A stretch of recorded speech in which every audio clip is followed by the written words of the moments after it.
enak aja ya, saya dibilang lemah gitu kan. Mereka kan mengatakan perempuan itu lemah gitu.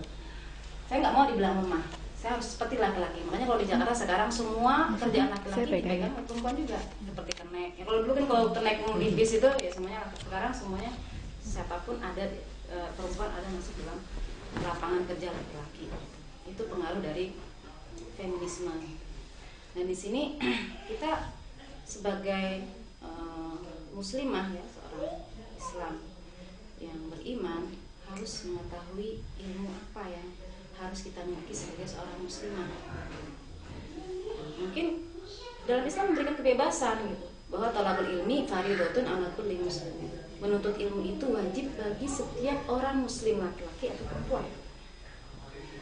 Dan kita memang harus punya ilmu gitu.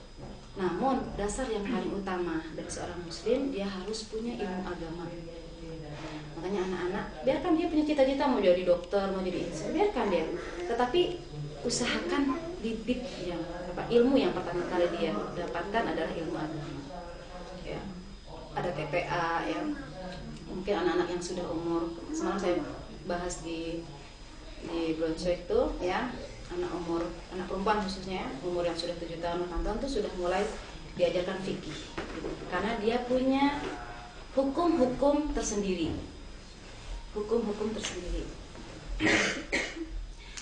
Kembali lagi kita mengaca kepada apa tujuan hidup kita ini ya, dalam surat Al-Mulk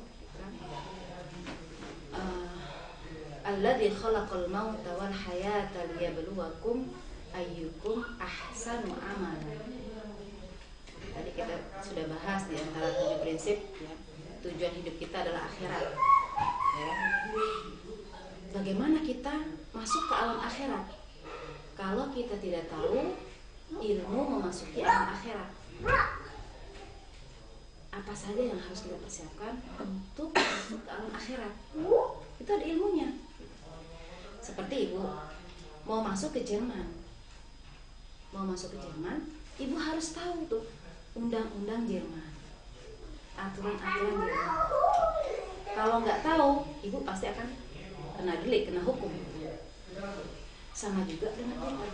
Kalau kita ingin masuk ke alam akhirat, kita pasti harus masuk ke alam akhirat. Kita harus tahu ilmu. Subhanallah ya. Di sini kesempatan kita bisa mengkaji apa saja pada materi kali ini ya. Semalam saya juga bebas memberikan materi. Memang ujung-ujungnya mereka banyak tentang fikih. Makanya saya ingin bertanya di sini, apakah di sini juga selalu mengkaji fikih dengan rutin ya?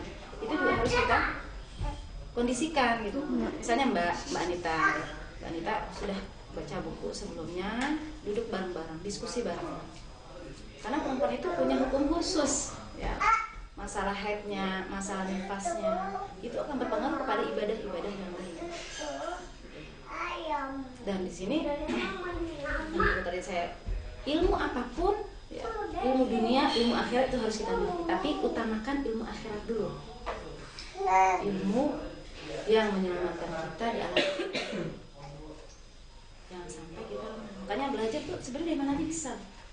Gak mesti dia seorang yang harus bertitel. Ya, saya punya dosen, itu dia nggak ada titelnya, tapi mengajar dokter. Dia hafal Quran, dia hafal perawi hadis, dia hafal semuanya dia hafal. Jadi mengajar tanpa titel. Kadang-kadang kita juga aneh, kok dia bisa mengajarkan tanpa titel.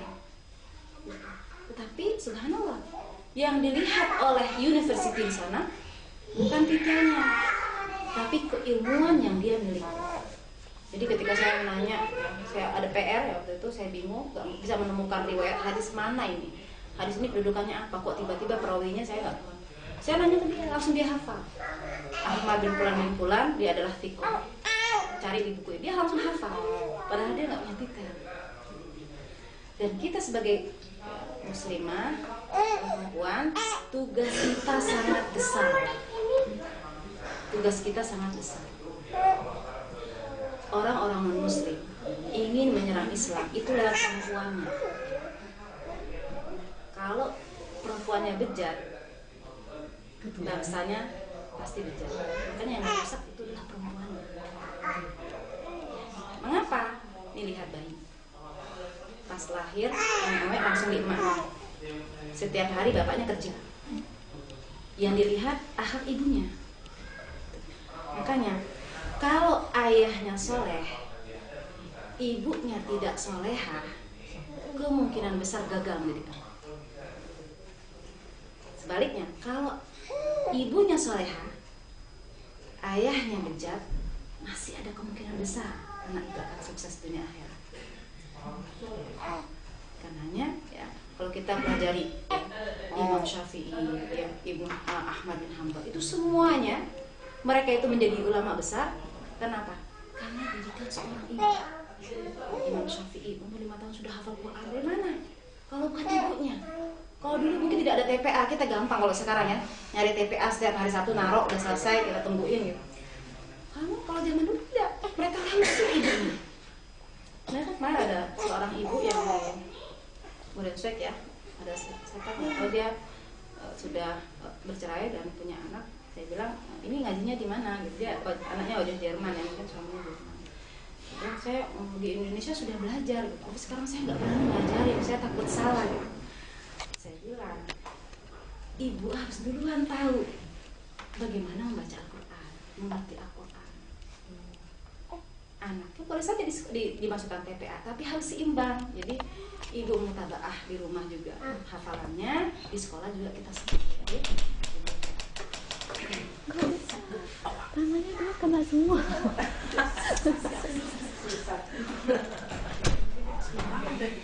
Nah, sekarang mari sama-sama kita menelaah istri Rasulullah. Jangan sampai dipahami kalau saya sedang mengajarkan ibu-ibu berikhlas untuk poligami, enggak. Karena saya kalau membahas ini udah progresif ya. Jadi ya secara syariat itu ya sudah artinya sudah ada hukum yang tentang poligami. Kita nggak bicara itu. Kita bicara tentang pribadi istri Rasulullah.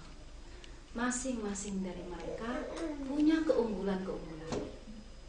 Ya, kita melihat Khadijah. Kita nggak bisa kalau bicara Khadijah kita nggak bisa bicara poligami karena Rasulullah selama dengan Khadijah tidak pernah berpoligami. Bagaimana Rasulullah begitu sedihnya ketika Khadijah meninggal, sampai-sampai dikatakan amul huzn, tahun kedukaan. Karena Rasulullah ketika ditinggal oleh Khadijah, betapa beliau sangat sedih. Kenapa? Beliau sebagai seorang ibu dari anak-anaknya, sebagai seorang yang mendukung dakwahnya dari pertama kali Islam itu datang. Dia orang yang pertama kali beriman. Sampai-sampai ketika sudah berumah tangga dengan Aisyah, ketika Rasulullah menyebut Aisyah cemburu nih, ya kan? Kata Rasulullah, tidak ada yang bisa menyamarkan Khadijah di dalam hati. Tidak ada tempat, ya. Artinya yang semuanya itu hanya dimiliki oleh Khadijah. Dialah orang yang pertama kali beriman, dialah orang yang pertama kali memberikan keturunan padaku, dialah yang pertama kali sholat bersamaku, dialah yang pertama kali itu semuanya adalah Khadijah. Jadi fungsi kita di sini, ibu sekalian berbahagia, benar-benar multi ya. Posisi kita sebagai seorang ibu, sebagai suami, ya, itu merupakan satu fungsi yang terbesar di dalam membangun satu bangsa. Kita mungkin capek-capek ya setiap hari gitu. Tapi tadi kan kalau nggak dilandasi oleh rasa keikhlasan, dilandasi oleh 7 prinsip yang tadi itu akan sia-sia. Makanya butuh ada ilmunya. Mau sholat ada ilmunya kan? Mau puasa ada ilmunya. Mau haji ada ilmunya. Kalau nggak tahu ilmunya, nggak ada standar dalilnya, kita akan percuma. Mau berumah tangga, kita ada ilmunya. Gak bisa kita misalnya mau berumah tangga yang dia pikirannya itu hanya apa? Masalah seks, enggak. Karena dalam Islam itu rumah tangga adalah lembaga alami yang Allah jadikan sunnatullah di atas muka bumi ini untuk mentakmirkan atau menyuburkan kehidupan dunia ini. Berapa banyak Bu? Ya. Di Indonesia sekarang sudah banyak gay, sudah banyak lesbi. Itu menghancurkan rumah tangga. Karena kalau sudah membiak masalah gay dan lesbi, itu tidak ada lagi kesuburan. Kalau sudah tidak ada lagi yang lahir, yang akan ada apa? Lansia semua kan? Dunia ini siapa yang mengelola kalau semuanya orang-orang tua? Nah di sini ya kita harus, mari sama-sama kita berbagi di sini ya, sharing ilmu. Mudah-mudahan ya kita sebagai seorang muslimah insya Allah lahir dari kita ya, generasi-generasi yang bisa membangun bangsa ini sesuai dengan apa yang Jemput Halid dulu. diharapkan oleh Allah Subhanahu wa Berdiri dulu Ta'ala. deh. Oke deh. Coba ibu sekalian hafalkan nama istri Rasulullah. Sini. Yang pertama Khadijah tadi. Khadijah binti Khuwailid. Kemudian yang kedua? Yang kedua bukan Aisyah, Saudah binti Zam'ah.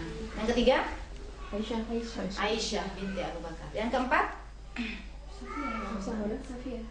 Hafsah. Ya. Yang kelima?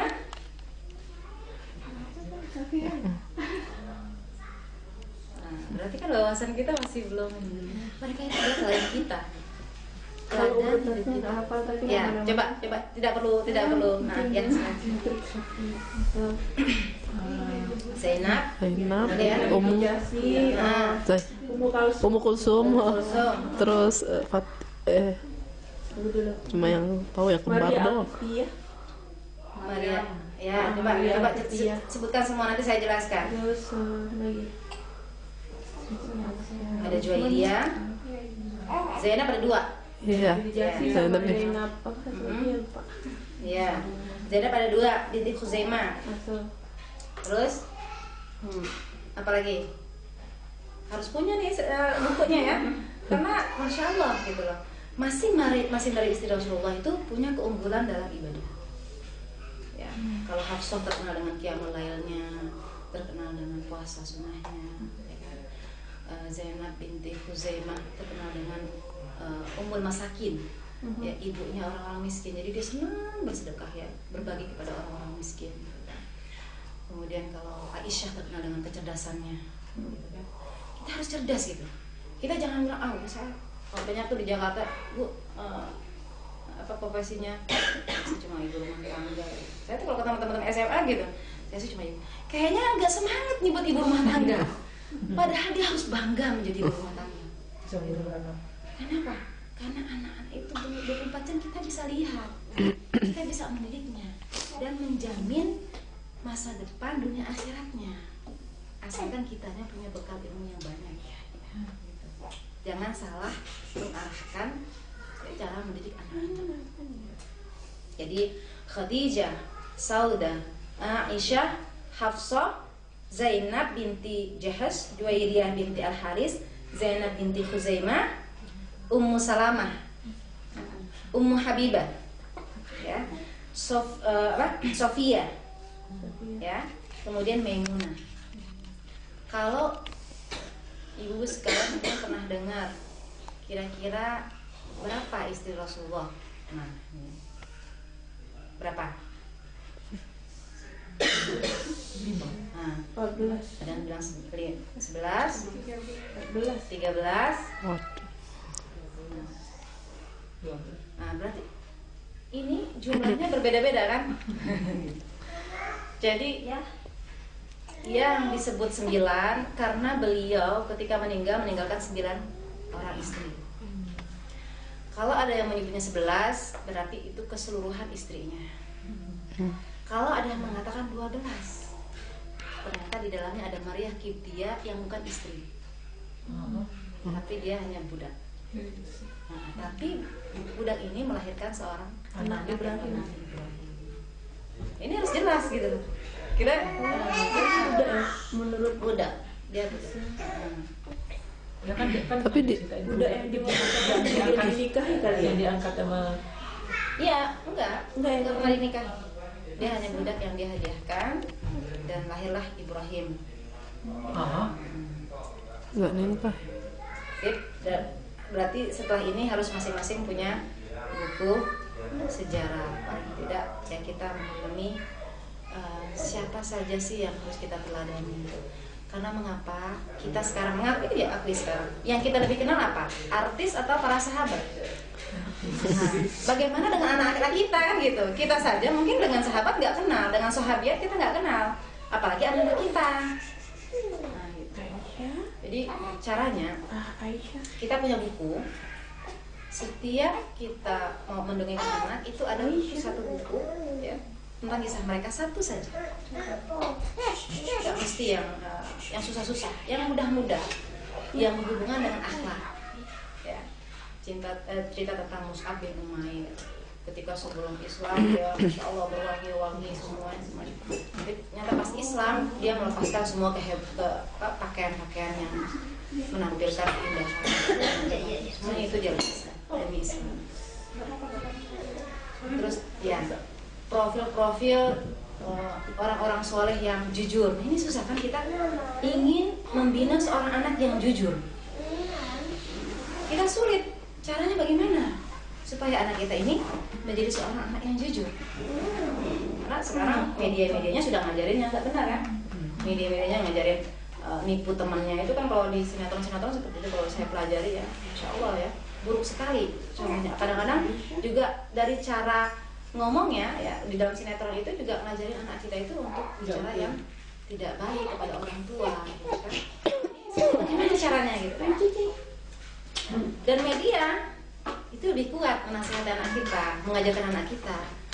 Gitu. Kalau mungkin di sini ya bisa dinetralisir ya, artinya saya nggak tahu kalau TV di sini bagaimana bentuknya. Kalau di Indonesia itu 24 jam sudah tidak ada yang memberikan edukasi yang baik. Sudah mengajarkan saling fitnah, mengajarkan saling adu domba satu sama lain. Nah ini kita penting untuk mendapatkan bekal bagaimana cara mendidik anak sekarang. Karena anak sekarang nggak bisa kita paksa, misalnya kamu harus begini, nggak bisa. Kita harus ada teknisnya, bagaimana cara mengajarkan mereka tanpa mereka merasa dipaksa. Kalau mungkin di sini ada TPA ya, ada TPA nggak? Ada anak-anak untuk belajar Al-Quran? Turut ya. Ramadan aja. Selain itu TPA-nya? Turki pun. Turki, macam-macam. Jadi di masjid-masjid itu ada yang masuk ke sana. Nanti anak kami ikut ke masjid Arab. Tapi mereka paham ya dengan Alhamdulillah di sana diajarkan dengan ya pakai bahasa Jerman. Penyatunya Jerman, pakai fikih, kisah Arab, ya hafalan juga alhamdulillah. Artinya di sini kita masih banyak bisa memonitor mereka.